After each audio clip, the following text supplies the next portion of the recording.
Yo tout le monde, c'est Neox Reptile et on se retrouve pour une nouvelle vidéo. Donc là, on va aménager le nouveau terrarium des plantes carnivores. Donc bien sûr avec mes anciennes plantes carnivores. Bon, qui sont toutes ici. On a les népenthèses qui sont là.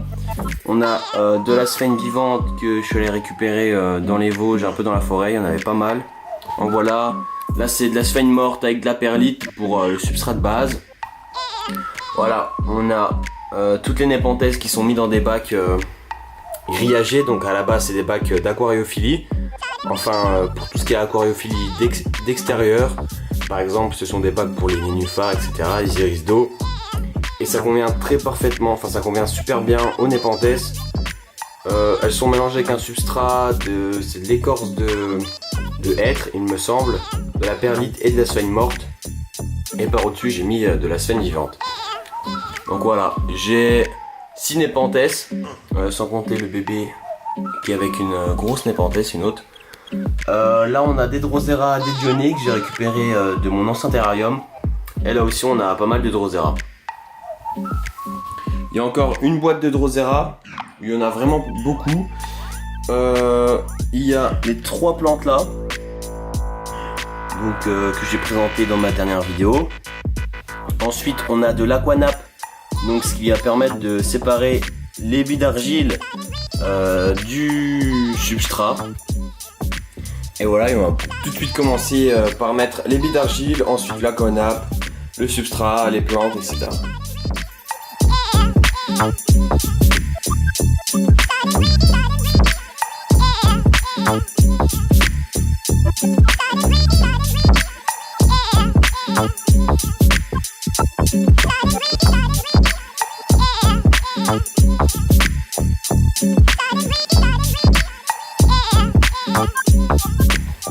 Ensuite, on vient mettre l'aquanape. Donc voilà, c'est du tissu recomposé, etc. Je sais pas vraiment c'est quoi, mais ce qui est important, c'est le côté plastifié.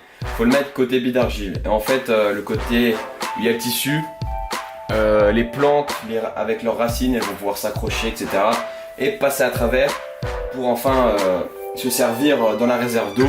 Donc là où il y a les billes d'argile. Voilà, j'ai mis un tuteur qui est beaucoup mieux.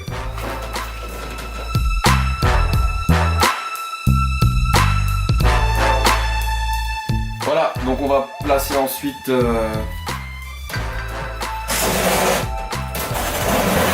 l'autre grande à l'opposé.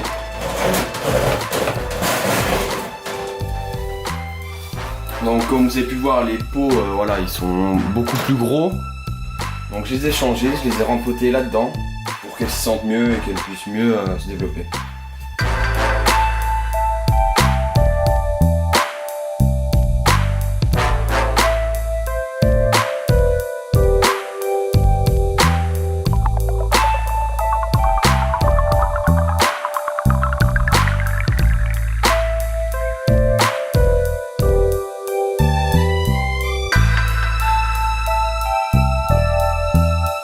Ensuite, on va répartir le substrat, donc qui est de la sphène morte, enfin il y a encore un peu de la vivante quelque part, avec de la perlite. On va en mettre un peu partout.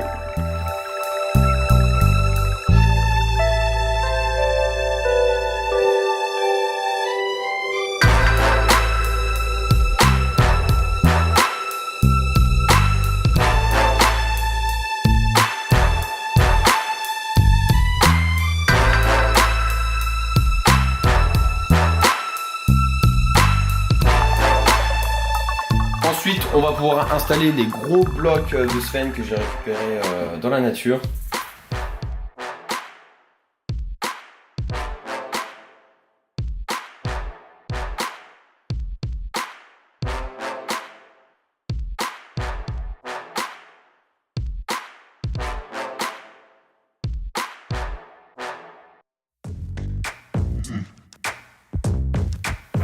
Donc, tout ce qui n'est pas en gros blocs, toutes les petits bouts de sphène qui sont éparpillés, etc.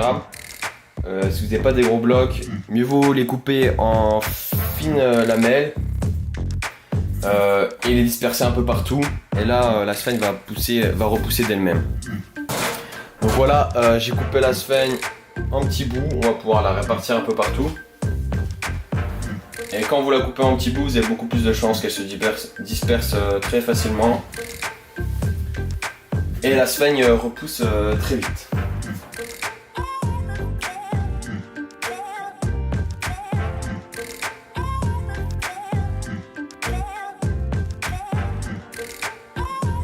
Maintenant on va pouvoir y mettre les plantes. Donc ça en terrarium, je sais pas si ça va le faire à cette espèce, mais j'ai quand même envie d'essayer. Idem pour celle-là. Mais les dionnées, à ce qui paraît, on peut pas les mettre en terrarium. Et pourtant j'ai eu pas mal de dionnées qui ont poussé avec des boutures. Donc voilà, c'est pour ça que je teste.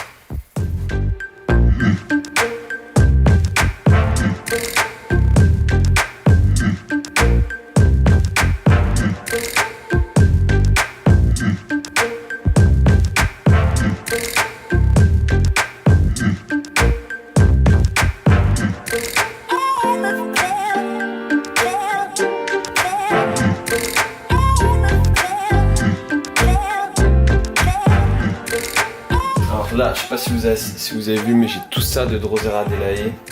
Je pense que je vais pas tout mettre parce que ça fait vraiment beaucoup. Et surtout qu'elle se développe très rapidement. Elle fait beaucoup de rejets.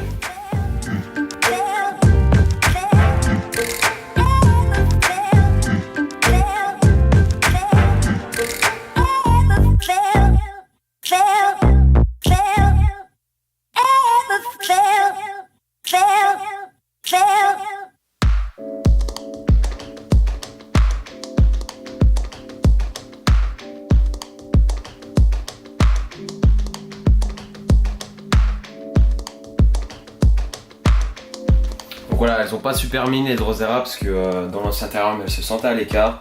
Donc il faudra leur laisser le temps, enfin surtout à la sphaigne, de se redévelopper et puis au Drosera de suivre tout ça.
Alors là c'est une Madagascariensis. Le vendeur m'a dit de couper la tige et de la replanter et de replanter là où j'ai coupé. Donc voilà, j'ai coupé là.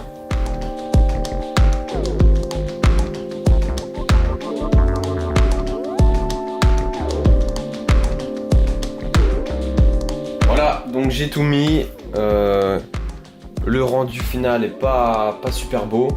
Mais c'est normal parce qu'il y aura beaucoup de développement qui va se faire entre temps. La sphaigne, les Drosera qui devront se remettre en place, etc. Donc ce qu'on va faire surtout, c'est avant que ça se dessèche, on va bien arroser tout ça. Donc bien sûr pour les plantes carnivores, on utilise de l'eau déminéralisée.